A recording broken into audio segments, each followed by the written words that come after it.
Welcome back बच्चों। Last time हमने exercise 1.2 किया था, रियल नंबर्स, जिसका वेटेज था 8 मार्क्स। अब हमें करना है एक्सरसाइज 1.3।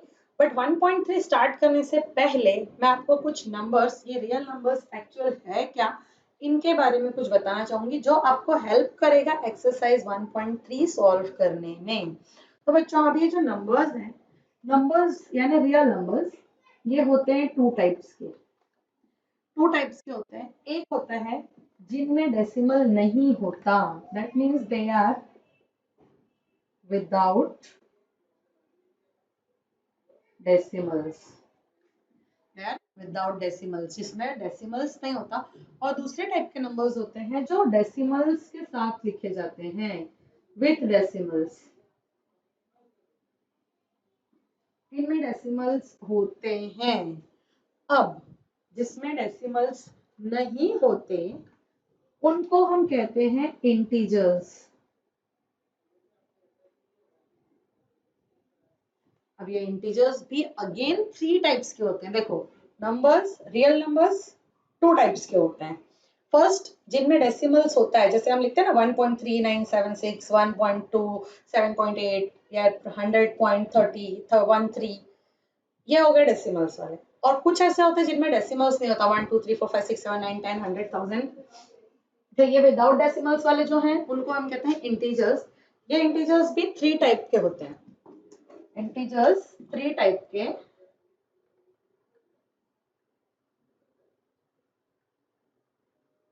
एक होता है पॉजिटिव इंटीजर्स,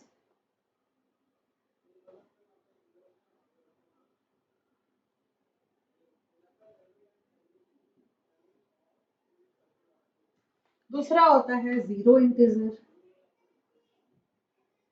तीसरे होते हैं negative integers.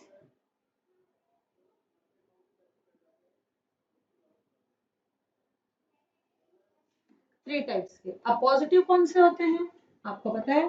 1 2 3 4 5 6 so on till infinite. Negative integers -1 -2 -3 -4 -5 -6 and so on, and 0 1 and only or 0। अब ये पॉजिटिव इंटीजर्स और जीरो, इन दोनों को अगर हम मिलाकर बात करें तो ये दोनों साथ में कहलाते हैं। You all know that it is a whole number. यानी पॉजिटिव इंटीजर्स और जीरो, इन दोनों को कंबाइन कर दिया जाए तो बन जाएगा होल नंबर्स। और whole numbers and negative integers. चलो, ये तो हो गए। इसके बाद हम आ जाते हैं हमारे विथ डेसिमल्स वाले नंबर्स में। तो with decimals again they are of three types. First type is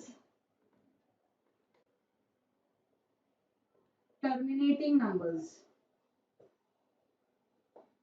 Other is non-terminating and repeating numbers. एक होता है terminating, दूसरा है non-terminating and repeating, and the third type is non-terminating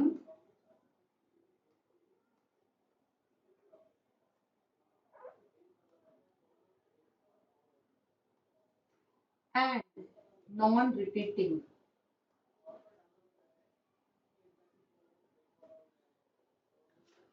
अब ये टर्मिनेटिंग नॉन टर्मिनेटिंग क्या है, तो इसमें बिल्कुल कंफ्यूज नहीं होना है।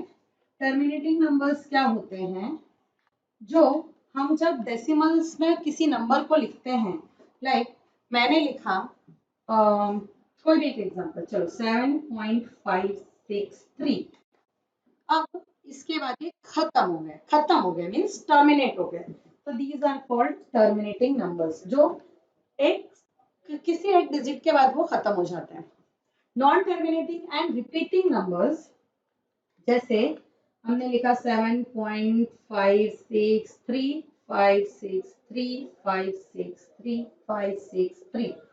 अब अगर हम इस पे ध्यान दें, नॉन टर्मिनेटिंग यानी ये खत्म नहीं होगा, और खत्म नहीं होने के साथ साथ ये रिपीट होगा। रिपीट इन द सेंस 563 पे अगर ध्यान दोगे 563 563 563, तो 563 563 563 रिपीट होता जा रहा है, रिपीट होता जा रहा है, तो इसको हम ऐसे लिख सकते हैं 7.563 बार।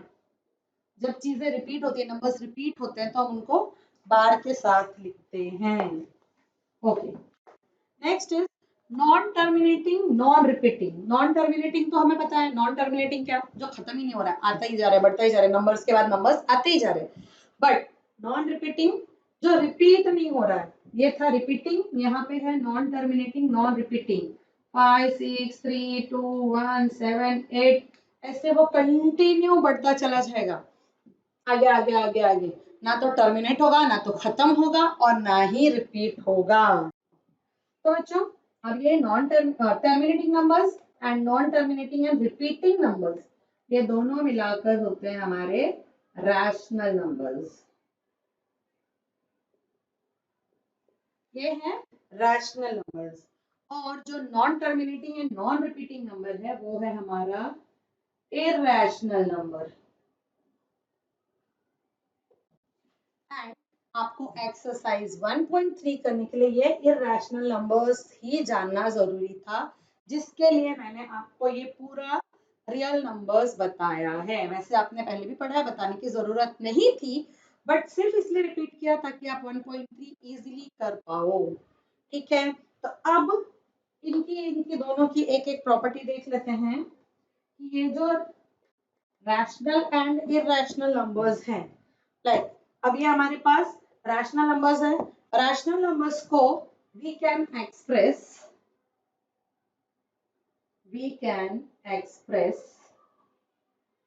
them in the form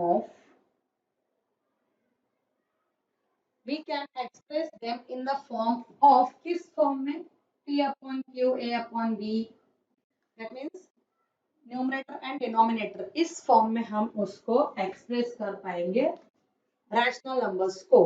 but irrational numbers we cannot express them as P upon Q, यानी हम उन्हें P upon Q के फॉर्म में एक्सप्रेस नहीं कर पाएंगे। Once again I am repeating this all chart. ये पूरा चार्ट किस बारे में है, रियल नंबर्स के बारे में, कि रियल नंबर्स में दो टाइप के नंबर्स होते हैं। आप कहीं भी चले जाओ, दो ही टाइप के नंबर्स मिलेंगे आपको। एक होता है विदाउट डेसिमल्स, दूसरे होते हैं with decimals. Without decimals integers, they are of three types, तीन टाइप के, positive integers, negative integers and zero. तो पॉजिटिव इंटीजर्स और जीरो, इसको मिलाकर बनता है हमारा whole number. And with decimals में आते हैं terminating numbers and non terminating numbers. Terminating numbers जो डेसिमल के बाद सर्टेन पॉइंट पे आके खत्म हो जाते हैं, उसके आगे नंबर्स नहीं आते, they are called terminating numbers. Non terminating and repeating numbers, यानी ये खत्म तो नहीं होंगे, लेकिन एक सर्टेन नंबर के बाद वो रिपीट होते जाएंगे, तो they are called non terminating and repeating numbers. Last is non terminating and non repeating, ना तो वो टर्मिनेट ही हो रहा है, खत्म भी नहीं होगा और रिपीट भी नहीं होगा। तो यही है, जो खत्म भी नहीं होगा और रिपीट भी नहीं होगा, they are called irrational number, उनको कहते हैं इरैशनल नंबर्स। इन नंबर्स को वी कांट एक्सप्रेस, हम उनको एक्सप्रेस नहीं कर पाएंगे P अपॉन Q के फॉर्म में। But terminating numbers and non terminating plus repeating numbers, इनके आते हैं हमारे रैशनल नंबर्स में, जिनको हम P अपॉन Q के फॉर्म में एक्सप्रेस कर सकते हैं। चलो अब देखते हैं theorem, that is √2 is an irrational number. चलो बच्चों अब करते हैं theorem number 1.4, that is √2 is irrational. यानी हमें ये प्रूफ करना है कि √2 इरैशनल नंबर है। अब इरैशनैलिटी किसकी प्रूफ करनी है, इसके लिए पहले थ्योरम 1.3 थोड़ा सा जान लेते हैं। क्या है, let P be a prime number. P अगर कोई प्राइम नंबर है if p divides a square, that means a square को अगर p डिवाइड कर रहा है तो p डिवाइड्स a, तो इसलिए दिस इम्प्लाइज कि a जो है वो p को p जो है वो a को भी डिवाइड करेगा। If p divides a square, अगर वो a स्क्वायर को डिवाइड कर रहा है तो वो a को भी डिवाइड करेगा। फॉर एग्जाम्पल अगर p जो है वो 25 को डिवाइड कर रहा है तो ये जो p है ये 25 किसका स्क्वायर है 5 का, तो ये 5 को भी डिवाइड करेगा। दिस मीन्स अगर p a स्क्वायर को p डिवाइड कर रहा है तो वही p a को भी डिवाइड करेगा। इसी थ्योरम को यूज करके हम किसी भी नंबर को इररेशनल प्रूव कर सकेंगे।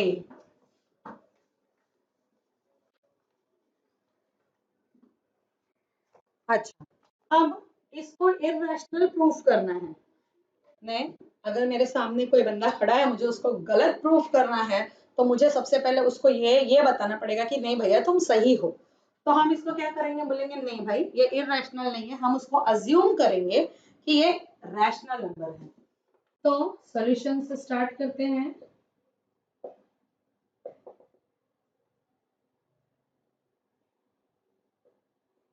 Let us assume that under root 2 is a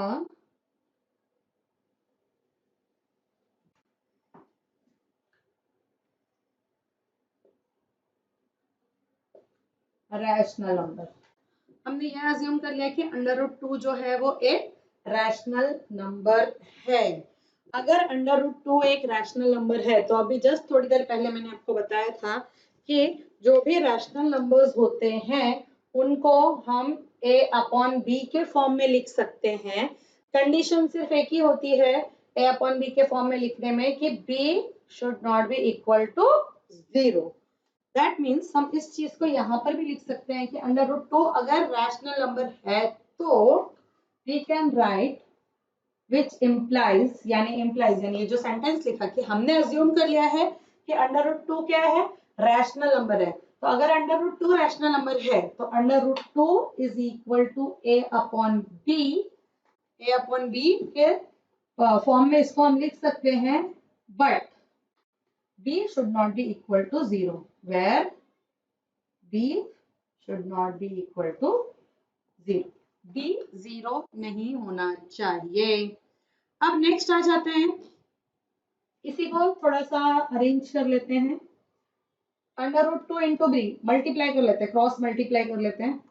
तो under root 2 into B is equal to होगा a। ये जो था इसी को जस्ट थोड़ा सा हमने मल्टीप्लाई कर लिया। अब स्क्वायरिंग बोथ द साइड्स, दोनों साइड्स को स्क्वायर कर लेते हैं। क्या आ जाएगा, अंडर रूट 2 का स्क्वायर दैट मीन्स 2, b का square b square is equal to a square.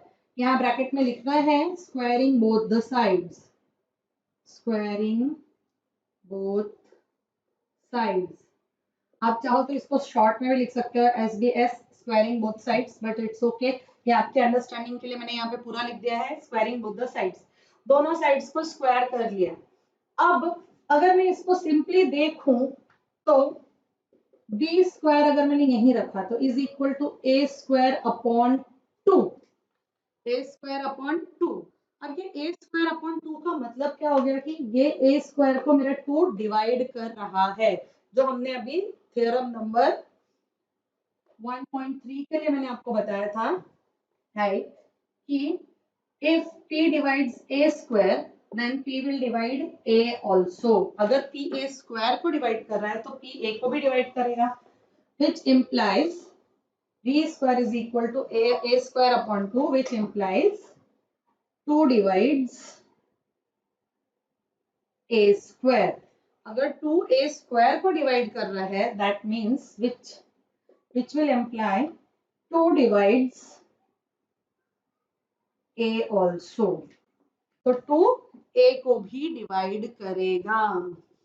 Assume करना है, अजम्पशन कि अंडर रूट 2 इररेशनल नंबर नहीं है, वो रैशनल नंबर है। अगर वो रैशनल है तो we can write it in the form of a upon b। इस तरह से कर लिया। अब इतना करने के बाद हमें क्या करना है, ये दोनों को डिवाइड कर रहा है। अब एक चीज मैं आपको यहाँ और बता दूं कि जब इस थ्योरम में a अपॉन b ये चीज आ गई है तो a अपॉन b जो होगा ये ऑलवेज सिंपलेस्ट फॉर्म होगा। सिंपलेस्ट फॉर्म दैट मीन्स कि a upon b, a and b, जहाँ पे a और b ये दोनों होंगे को prime numbers, that means they will be को प्राइम्स। तो हम एक यहाँ पर लाइन ऐड कर सकते हैं, a एंड b आर को प्राइम्स। अब को प्राइम्स की एक डेफिनेशन होती है बच्चा जो आपको पता होगी कि को प्राइम नंबर्स जो होते हैं उनका कॉमन फैक्टर सिर्फ 1 होता है। ये हम स्टैंडर्ड 5th 6th से पढ़ते आ रहे हैं कि को प्राइम नंबर्स का कॉमन फैक्टर सिर्फ 1 होता है, 1 के अलावा कोई और कॉमन फैक्टर नहीं होता। ये चीज याद रखना, at the end of the sum हमें ये काम आएगा कि को प्राइम नंबर्स का कॉमन फैक्टर 1 होता है। अब ये तो हो गया कि 2 डिवाइड्स a, 2 जो है वो a को डिवाइड कर रहा है।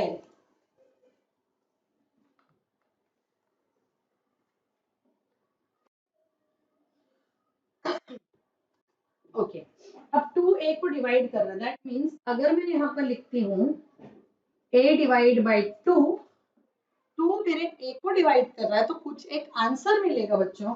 कुछ एक आंसर समझो मैंने अज्यूम कर लिया कि वो आंसर d है, c है, कुछ भी। तो a डिवाइड्स 2, वो में आंसर मुझे मिल गया d।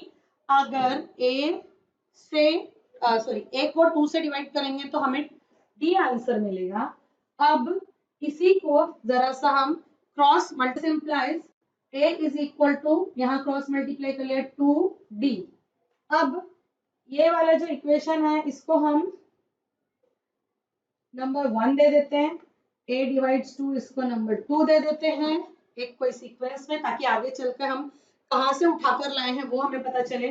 तो ये जो a का वैल्यू आया मेरा 2d की जो भी आएगा यहाँ पर इस वाले इक्वेशन में, इक्वेशन 1 में मैं इस a की वैल्यू सब्स्टिट्यूट करूंगी, यानी इक्वेशन नंबर 1 में आपको क्या करना है, a का वैल्यू सब्स्टिट्यूट करना है। तो a की जगह हम क्या लिख सकते हैं, under root 2b, under root 2b is equal to 2d। अब under root 2b is equal to 2d। Now squaring both the sides again, फिर से दोनों साइड्स को स्क्वायर करेंगे तो ये हो जाएगा आपका 2b square is equal to, square किया तो ये हो गया 4d square.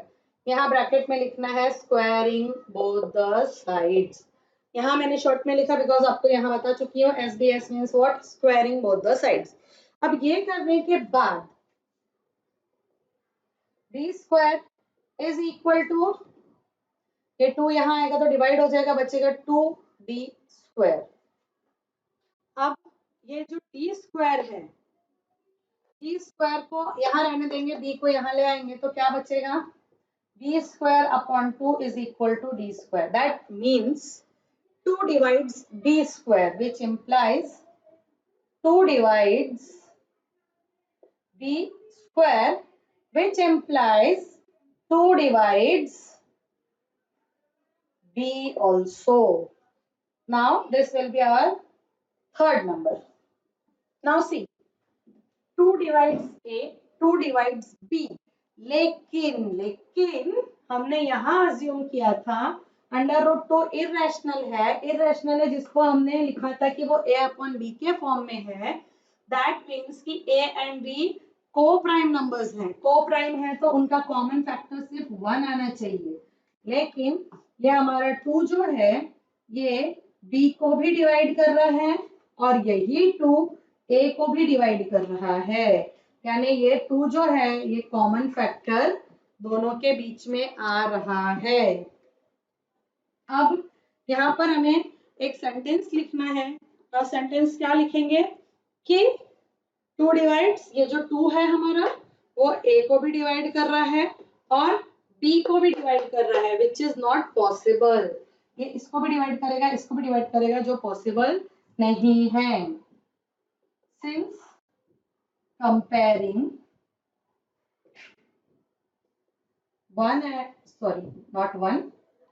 2 and 3, we see that हमें दिखाई दे रहा है, क्या दिखाई दे रहा है, हम क्या देख पा रहे हैं, 2a को भी डिवाइड कर रहा है एंड 2b को भी डिवाइड कर रहा है। दैट मीन्स 2 जो है वो उन दोनों का कॉमन फैक्टर है। 2 is a common factor of a and b,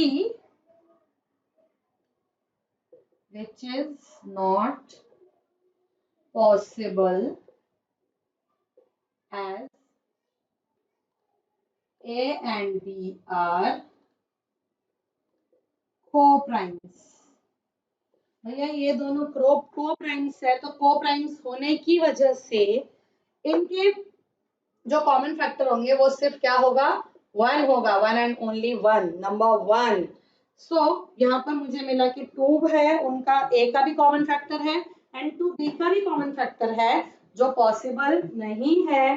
that's why we have written comparing 2 and 3। अगर 2 और 3 दोनों को देखती हूँ तो क्या दिखाई देता है कि 2 is common factor of a and b। 2 a का भी कॉमन फैक्टर है, b का भी कॉमन फैक्टर है, जो पॉसिबल नहीं है because a and b are coprimes. Hence our जो हमने अजम्पशन किया था कि √2 is rational number, our assumption is wrong. हमारा अजम्पशन रॉन्ग है कि √2 रैशनल है। अब हमें क्या लिखना है, therefore final statement √2 is irrational number, या √2 is irrational।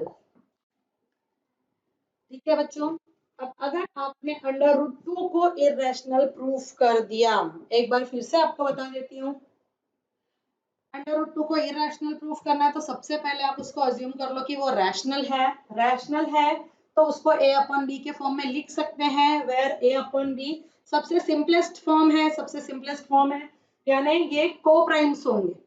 जब ये को-प्राइम नंबर्स हैं तो इनका कॉमन फैक्टर सिर्फ 1 होगा। स्क्वायर करना है दोनों को तो हमें यहाँ नीचे मिल जाएगा कि 2 जो है वो a को डिवाइड करता है, सेम वे में 2b को भी डिवाइड करता है।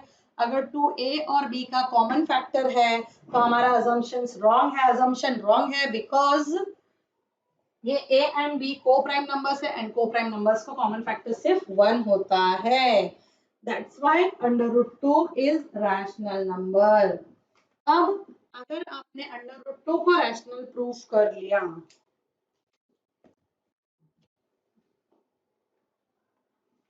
आपने ये बता दिया कि √2 रैशनल नंबर है, तो जब √2 को रैशनल प्रूफ कर लिया तो इसी तरीके से कोई और मेथड नहीं है बच्चों।